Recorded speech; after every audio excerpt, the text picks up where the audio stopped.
welcome to the Liz Career Coaching Podcast. My name is Liz Herrera and I'm your host. One of the most rewarding aspects of what I do as a career coach and a podcast host is meeting so many incredible people, making an impact in their community and serving others. Today, it is my pleasure to highlight the incredible journey of my wonderful guest, Emmanuel Lopez. Emmanuel is a first-generation Latinx trailblazer who has obtained an associate's, bachelor's, master's, and an honorary degree at the age of 27. He currently works as a bilingual recruiting specialist at Governor State University, while also serving as vice chair for HACE's Chicago Oxford. He is passionate about mentorship, building a visible brand, and inspiring the next generation of student leaders. Emmanuel, welcome to the show. Thank you. I've been looking forward to this for like 2 years, Liz. 2 years I've been waiting to be on this podcast. So thank you so much for the invitation. Of course, I don't know what you were waiting. Like I would have had you on a long time ago. You're just an incredible person and I cannot wait to ask you a ton of questions. I know you have so much insight to offer. We have a lot in common. And so let's just dive right in. Can you provide a little bit more about yourself and anything specific that you would like to share about your academic journey? Yeah, sure. So, I was born in Harvey, Illinois.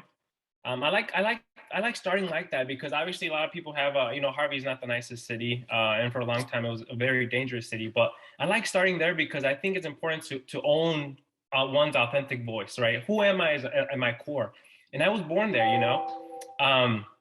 But surely enough, I had great parenting. Like my parents, if they wrote a book on parenting, I think it would be a bestseller because I think the way that they parent me instilled in me the persistence, ambition, just like little stuff that I learned to appreciate as I grew older, is the reason that I'm here now. And long story short, I went to a community college, not by that wasn't my main goal, but I landed there. I just didn't know. A first generation student, I didn't know what I was doing. So a community college, started there, ended up becoming the best financial decision I could have done. Went to an out-of-state school because it essentially gave me a full ride at Indiana University Northwest, got my bachelor's degree.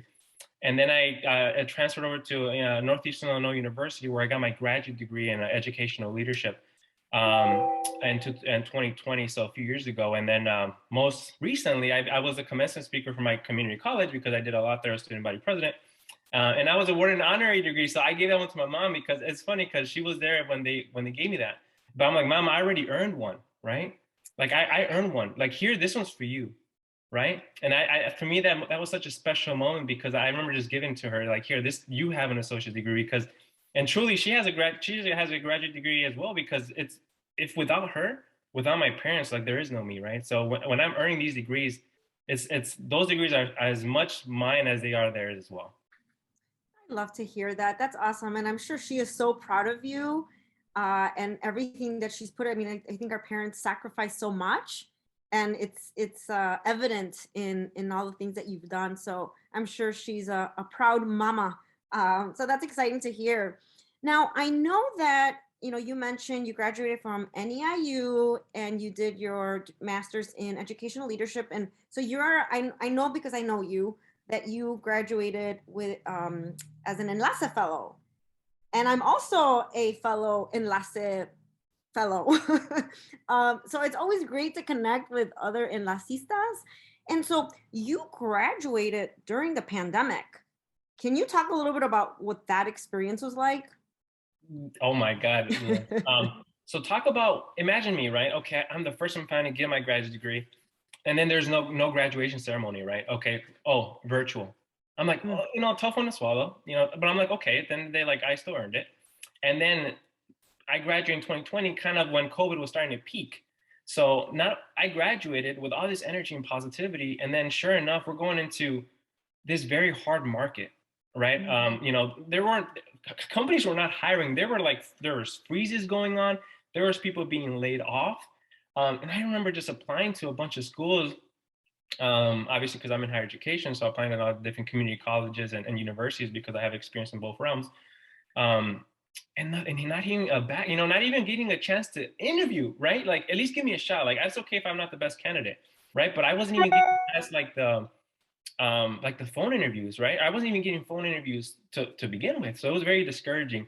Luckily because of that network that I built, a fellow enlacista at GSU, I reached out and she was like, well, they're hiring here, right? I could put a word in for you. And sure enough, through LinkedIn, I connected with my old boss and we had an informational interview, right?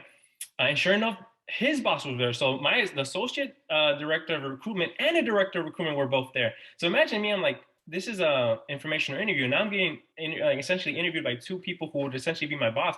I did really well, and then sure enough, they pushed me through, and they're like, they really liked me. I didn't have to interview; they gave me the job, and I started recruitment at GSU. So I'm very grateful to have graduated from a program who has a strong alumni system, Yeah. and then most importantly, having a job during the pandemic, it's not easy. Yeah, and so you mentioned a few very key things. Despite the challenges of the pandemic and being a graduate student, I think that I can't even begin to imagine. And trying to enter the job market, it's already hard enough. But for you was the conducting informational interviews, your persistence, and ultimately it was tapping into your network that helped you get your foot in the door. But I know that there are many other reasons that you were prepared for these opportunities, and I know we're going to dive into that. But I want to, I was hoping that you can talk a little bit about, you mentioned you're a first gen college student. What advice do you have for, based on your experience and lessons learned for other first gen college students? Great question. And here's the truth. I think as first generation college students, we have to be self-aware enough to know that we are also going to school first in our family, right? But also building oftentimes the first network system, Yep. right? And it's not talked about a lot. Like, one thing is graduating college. That's one thing. One thing is getting a job, right? Or transitioning and getting moving up. Education will get you so education will only get you so far, but it's, we hear that saying, it's not what you know, it's who you know, right? Mhm. And I think that what they mean by that is how strong, what they really mean by is how strong is your network system? Are you putting yourself out there? Do people know who you are, right? Aside from your close-knit circle, like, how are you positioning yourself in a way to meet more people, right? Giving yourself more shots to be remembered. It's about compounding first impressions, right? And consistently building upon those first impressions, so that people remember you, right? So I think that my advice would be, hey, I know it's already hard, right? And I don't want to overwhelm our first generation listeners here right now and giving them more work. But the truth is, if you're the first in family going to college, your part-time job for the rest of your life is being a brand ambassador to yourself, right? You have to be building your own network. You need to be constantly networking, constantly putting yourself out there, constantly creating marketing material for yourself, positioning yourself well, and meeting as many new people. That's the number one best advice I could give, right? Is that. And it's true. I think as a first gen college student, there is going to be more work that you have to put into it, right? We're not starting in the same playing field as our counterparts. And I think it's important to recognize that. And that there's a lot of resources and things that you can do that you do have control over. And so, given that, what would you say in terms of your personal experience? So how can young professionals begin to establish their brand and gain a competitive edge in the job market? Yeah, volunteering, right? Volunteering, because oftentimes when the issue that I was running into when I created a LinkedIn, right? And I'm trying to reach out to people who are way more advanced than I am at that point, right? So I'm like, okay, they have more money, they're more well established in their careers, they're a lot more busier than I am, right? So what can I give of value, right? That's the question. What can I give of value to them, so to start that, cultivating a relationship? Because one thing is starting one called a relationship, another thing is cultivating it, nurturing that relationship, right? It's easy to meet someone new, cool, but how are you going to follow up? How are you going to maintain, what's your value proposition? And I think volunteering, like, hey, I'm so and so, first you got to find the alignment pieces, right? Whenever I reach out to someone like yourself on LinkedIn, I'm like, okay, cool. What LinkedIn does is it allows you to find alignments easier than ever, right? Before Mm-hmm. Liz, I don't know if we would have met in person, right? If LinkedIn doesn't exist, I don't know if we meet, right? But because of LinkedIn, I saw that you shared something, I followed, and then I'm like, oh, she's an enlacista. There's an alignment, right? Um, Obviously, we're both in higher ed. There's not a lot of Latinx professionals in higher ed, especially in your positions as directors. There's not as many of us. So I'm like, okay, cool. Like that's what I eventually want to aspire to be, right? So I'm like, there's starting to be alignments here. So I reached out, right? And then because of those alignments, it makes me easy to start a conversation. But then, hey, how can I help? Like, how can I bring value to you? I might not have all, what I do have is time, right? As a young professional, we're not going to be able to bring much value to you as an established professional, but we have more time. We're less busy than you, Liz. So I could be like, hey, if you have if you need a panel, hey, if you're doing an event, hey, if you need, hands on something, I could be that person, right? And now I'm bringing value to you, Liz. Therefore, we're starting to cultivate the relationship. And you're starting to see that, like, I actually care, and I value your mentorship so much that I want to help you, right? Because I genuinely, gratefully do. That is so interesting because I do not believe that you are not busy because yeah, I know you and I have had conversations, and I'm going to ask, I'm going to put you on the spot. You say, volunteer. Can you share with my audience anything that you're comfortable sharing? Of course, like what are some of the things that you're involved in? And then I would also love to hear the things that you were involved with even while you were a grad student. Like give us a little bit of your kind of your schedule. Yeah. So going back to the how you bring value, right? Oftentimes, like I could bring an example, right? Like I was introduced to the United States Hispanic Leadership Institute, USHLI for short, in Chicago through a conference, right? I went there. My mentor brought me there. I loved the experience, right? And then that year, I realized that they were giving out scholarships, right? I never applied, but that second year, I told my mentor, I'm like, I appreciated this experience so much that I'm going to apply for you, right? Because I want the school to recognize that, hey, she's bringing good students to this conference, and they're going to bring something back, right? They're going to bring some recognition back. There's going to be a scholarship winner. I ended up winning that scholarship that second year, but when I won that scholarship, I put my mentor, like I was uplifting her as much as I possibly could. When I was invited to board meetings, like, oh, Emmanuel Lopez won a national scholarship, 20 in the nation. I'm like, no, no, no. Like my mentor, because of her, I won it, right? So anytime that they were like, oh, trying to uplift me for publicity, I'm like, no. I kept going back, like she's the reason why, right? So talking about being in value, ever since I won that scholarship, now I share that scholarship with anybody, everybody on LinkedIn. When I meet new people, even across the states or whatever, because it's a national scholarship, hey, do you know the Lucy Scholarship? I'm a scholarship recipient. Like, if you have a group of students, I'll present and what on the reasons why I think I won it to increase the chances of that group winning, right?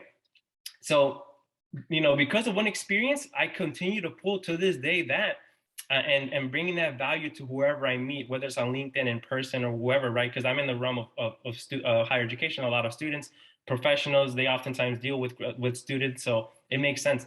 But going to that second part of the question, as a grad student, I was so busy, Liz. I was so here. Let me lay out the okay. So I was a Yes, full please time do. full time grad student, right? Full time grad student. I got a graduate assistantship at Northwestern University working with their multicultural student affairs.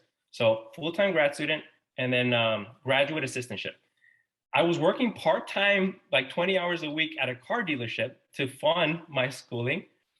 And then I was also working like once a week at Purdue University Northwest as a trio upper bound seminar instructor. Um, when you add all those things, I was working at Purdue, at a car dealership, and I was working at Northwestern. I was a full-time grad student, and then I had to do a practicum at Harold Washington. That second part of my graduate program at Harold Washington, 100 hours. So at one point, I was at 5 different institutions working at some capacity. So I was busy, Liz. I know. When you said that, I'm like, no, I think you're definitely underplayed that. And, I kind of want to address earlier, you said, you were in the job market, very competitive during the pandemic or the heart of the pandemic. And so it was through your network that you were able to land, this full-time opportunity, this professional opportunity out of grad school. But it's important to acknowledge that all of these experiences, all of the things that you were involved in really helped. I always say that it's about being prepared when there's these opportunities. And it's evident that you've had all these experiences that allowed you to be prepared for this type of full-time opportunity. And that's why they were excited to get you on board without an interview, which is amazing, by the way. So I think that, yeah, I really wanted you to share that when you're like, oh, I'm not really busy. I'm like, no, yes, you're very busy. You've done a lot. And I know that you continue to be involved in things, which we're going to talk about. But one of the things I wanted to also address, because there are a lot of people, even the thought of going to grad school, it can be intimidating. It's the timing is different for everyone. There's no right approach, right? Everyone's journey is different. Some people might feel intimidated about the process, like, I don't know, can I graduate from college, can I even survive grad school, is it for me? Well, what advice do you have for people, especially because we, kind of thinking about imposter syndrome? What were your initial thoughts when you're thinking about grad school, and maybe any advice for someone thinking about pursuing the graduate program? Yeah.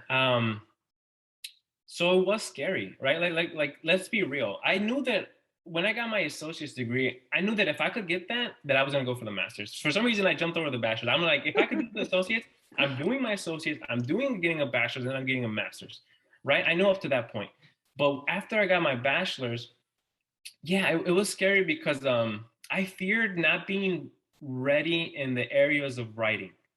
Mm, Because obviously I know that grad school is it's a lot of typing, it's a lot of research papers. That's the part that worried me the most.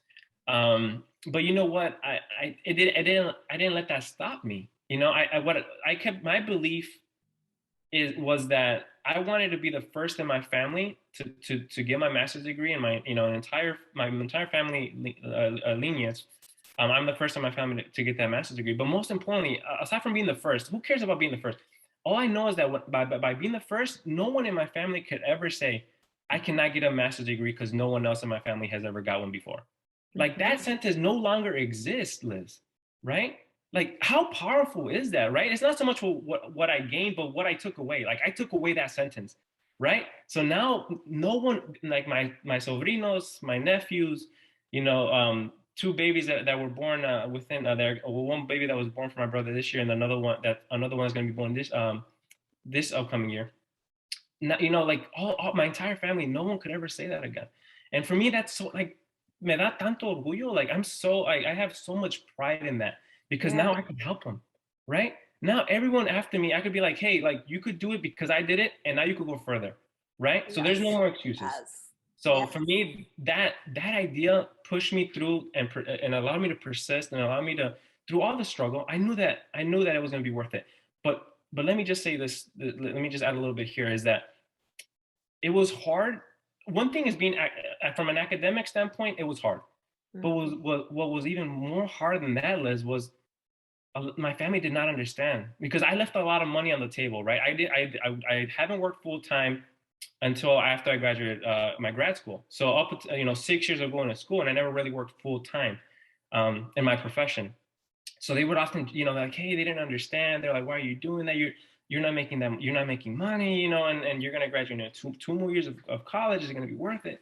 But those, and then obviously missing the parties, right? Oh, no viniste a la fiesta. You're missing these parties and this and that. So I got a lot of that, right? And it was really hard because I'm like, hey, I'm trying to do something good here, right? Why Yeah. are people pulling me down? But let me, for those listeners, for those people who are thinking about going to grad school, those same people who are like, hey, why are you not here on this party? Were also the first people who were congratulating me and honoring me and sharing my story, like, oh, I'm so happy for Emmanuel, first in my family, first in the entire family to get a graduate degree. Those two people are the exact same person. So you gotta like not hear the noise, block out the noise, because at the end everyone's gonna be happy for you. Yes, that there's a lot of sacrifices in grad school, right? And all that stuff comes later. There's going to be time for all of that, but it's definitely a commitment. And and you have to want it, and that you can do it, right? Like you said, it's scary, like anything. I always tell students, like, do you remember when you were going to high school? It was like the scariest thing ever, and then you graduated, and every phase of our journey, it's always going to be scary because it's unknown, but it can be done. No, I think that's incredible advice. Thank you. So I know that you are also involved in other type of professional organizations and boards. Why do you think it's important for young professionals to join nonprofit auxiliary boards? Uh, I love this question so much. And I didn't understand fully what a board was. To be completely honest, as a first generation college student, I, what are boards, right? And then oftentimes when people hear it, I'm like, oh, that's more work. I'm volunteering for free. No, no, thank you. I'm busy enough.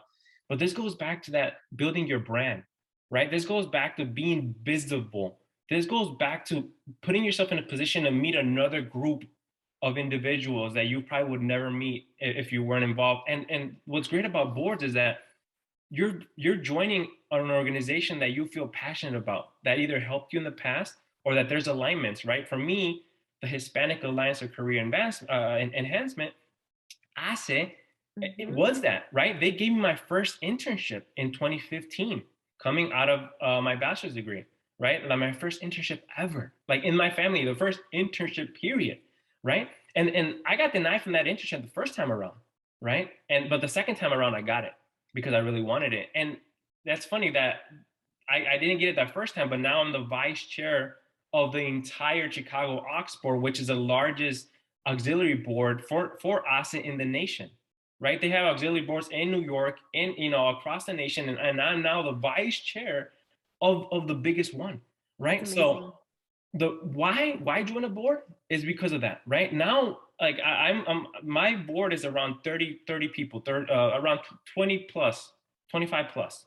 That's of people with various different experiences from all across the city of Chicago, right? Not just in education, tech, finances, real estate. So now I'm working with them, and now I'm making an impression on them, right? Now they know I exist, Liz, right? Mhm. And they're seeing my work ethic, right? And I'm on and right now obviously I'm not transitioning or anything like that, but life is crazy. Sometimes things come up and you have to change trajectories or whatever. But now these people know my work, so now I could always fall back on them for advice or help or anything like that. So why join a board? To gain that board experience. And how cool is that to say that you have board experience, right? Every organization has boards, right?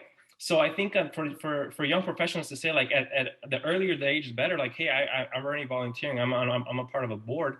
Um, that's board experience. That's critical. That's essential. That can make you stand out between the person who has a bachelor's, or a master's or a master's, but then board experience, right? So it's Mhm. all about getting those additional experiences that are going to make you stand out. And I think getting board experience is one of them. Yeah, no, I think that's a really important point, and like you mentioned, essential. And there are going to be things that we have to do in our career that are unpaid, and but there's an investment to it if you see the bigger picture. And I just kind of wanted to kind of just mention this on the side. I know that a lot of people are introverts, or they're afraid to network, or it's not comfortable.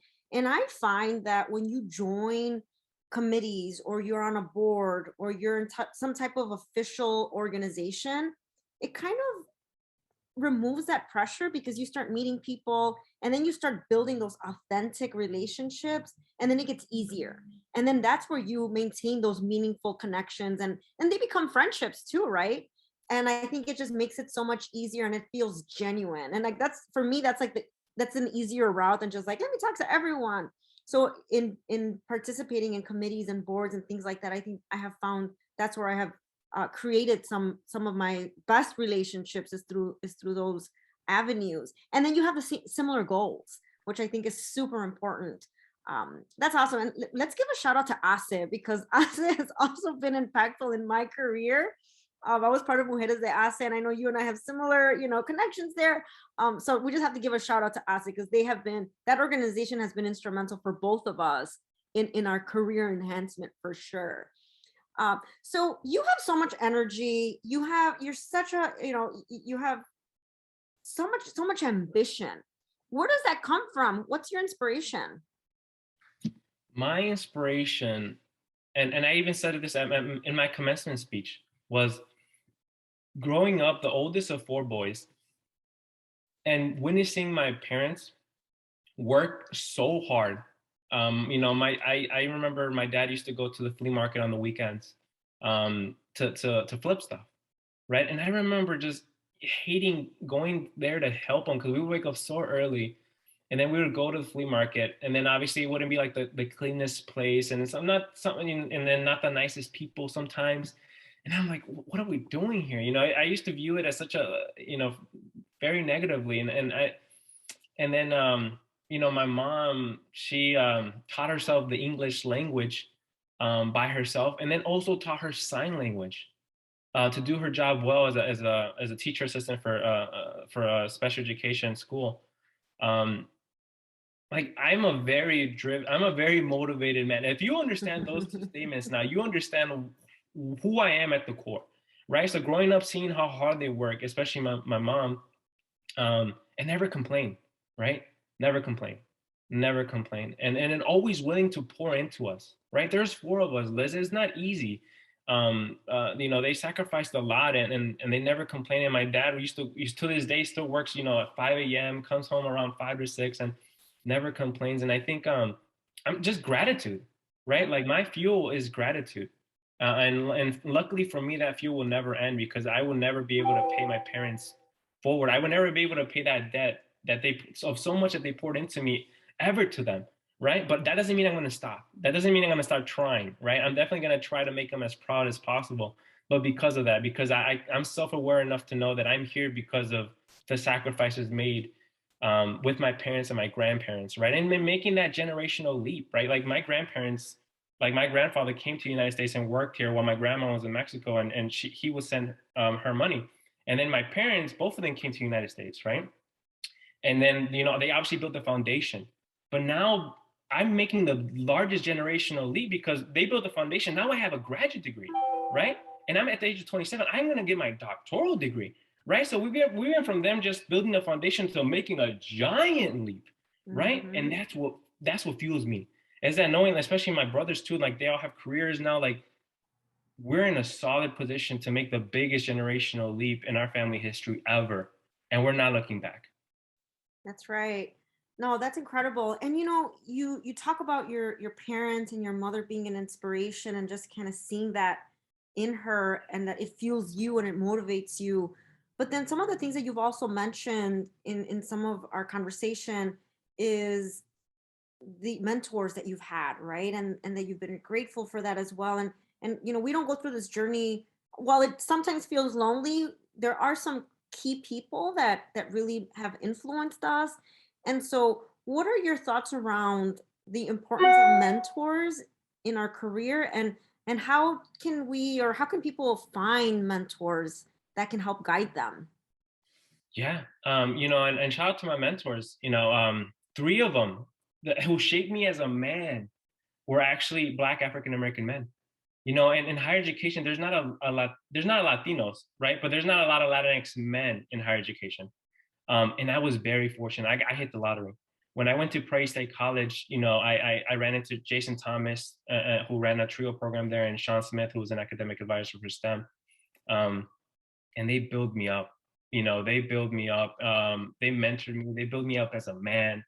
And then Jenica Rodriguez recruited me there to Prairie State College, and was still one of the greatest mentors I've ever had in my life. So three of the most influential mentors that I've met were actually at community college. A place that I thought was a mistake for me to start turned out to be it flipped to being the greatest decision I could have made at that time. But yeah, how do you get them to mentor you? I volunteered. I was involved with student life, and I showed energy, and I showed willingness to do stuff. I showed willingness to stay after school, and I was consistent. So whenever they would invite me, I would show up. I made sure that if I said I was going to be there, I was there. And they appreciate that, right? Because oftentimes in community college, most community college students are working full time or part time or whatever, and they're busy, or they don't see the value in being involved. And I did, and I listened. So whenever they spoke and like, hey, you should do this, I did it. One of my mentors, Jason Thomas, who I mentioned earlier, he told me, like, be a part of a board, because one day you're going to apply for a position and they're going to be like, they're going to be asking for to see if you have board experience.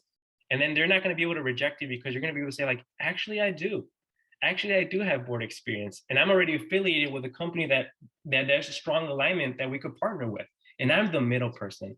So, right. So now you're bringing additional value, and because I sent him the picture when I became vice chair for ASE a few weeks ago, and I sent him that, and he was like you're awesome. Like you continue to listen, and we continue to nurture that relationship because I'm not done being a mentee, right? I'm not done. I want to continue bringing that value to them, volunteering, presenting to their students, because I value them so much, and I love them. I love all my mentors so much deeply because I know that this Emmanuel was never going to be built by myself. There's no shot.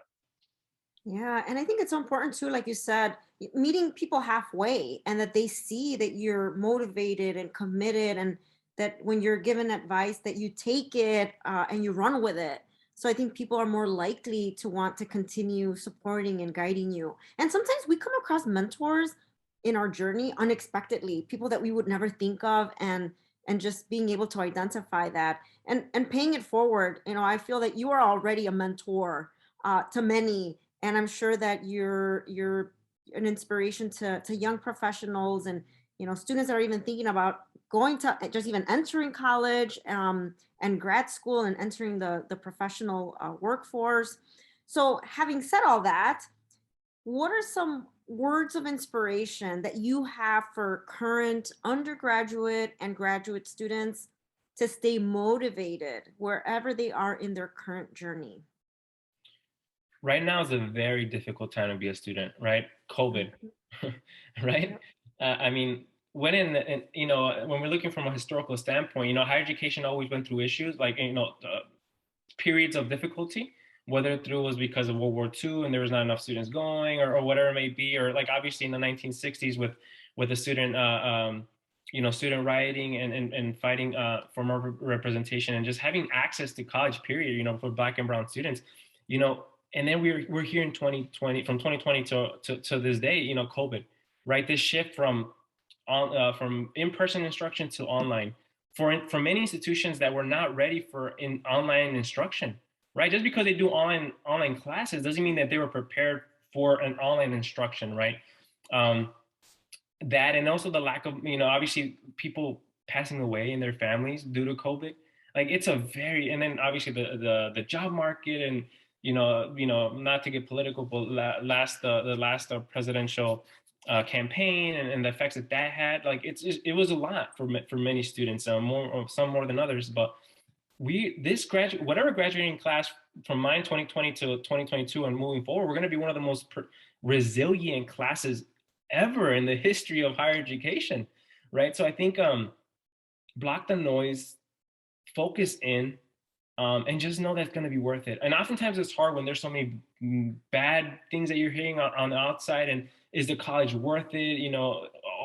It is worth it, right? I think there's still a tremendous value in getting a college degree, from a lot of different statistical points, even in just like living longer. Like people who have education, like just live longer. Yeah. Like it's crazy and obviously make more money, but just at some point, just for transfer, to be able to transfer to different positions, or the transferable skills that you do gain in college, your communication skill being built up, I think is worth it. I think it's still worth it. So if you're sitting here listening to this podcast and you're like, man, I don't know if I should continue going to college, you do it. Because guess what? If it's going to take you 2 more years to get a bachelor's degree, guess what? Those 2 years are going to pass by regardless. So at least in 2 more years, you could have hustled it out and got your bachelor's, or hustled it out and not gotten anything, right? So just focus in, do it, and just remember, who are you doing it for, right? Look back and be like, hey, like if I don't get this bachelor's degree, like my sobrinos or my nephews might be like, well, Manny didn't get it, Emmanuel Lopez didn't get it, like I'm not gonna get it, right? Like, and that should hit you that should hit you so heavy, because you don't want that for them. You want them to be like, Manny did it, and you know what? I want to do it too because he did it, right? So just focus in, because I promise you, when you fast forward in your life, and they're all grown up now, and they come up to you and be like, you know what, I continue to college because I saw that you were able to do it during the hardest times, and that motivated me. Like at that point, it's gonna be worth it, Liz. It's like full circle, right? So like you seeing your mom, going through her journey and persevering, and you're like, I'm gonna do it too, even though it's in a different context. So now you're setting that stage for the next generation. And this is why I'm so grateful that you took time out of your busy day to be on the show and share your story and your words of inspiration. So thank you so much for sharing. Now, before we end, where can people find you? How can people connect with you? Sure, LinkedIn. LinkedIn is probably the best place. Just type in Emmanuel Lopez. You're gonna find me. I'm a recruiting specialist at Governor State University, or I'm gonna be affiliated with HACE. That's the best place. Find me there. Find me there. Reach out. Send me a LinkedIn message. Be like, hey, you talked a lot about mentorship. I need to be mentored. Now I'm gonna ask you to be my mentor.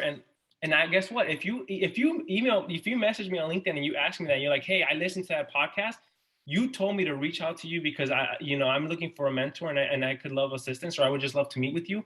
I will honor that, right? I will honor that. So keep me accountable and actually reach out to me. So see what we could, so you could see that I'm actually about what I'm saying and I actually believe in that. That is golden. Thank you so much for that generosity. And I will be putting your contact information in the show notes.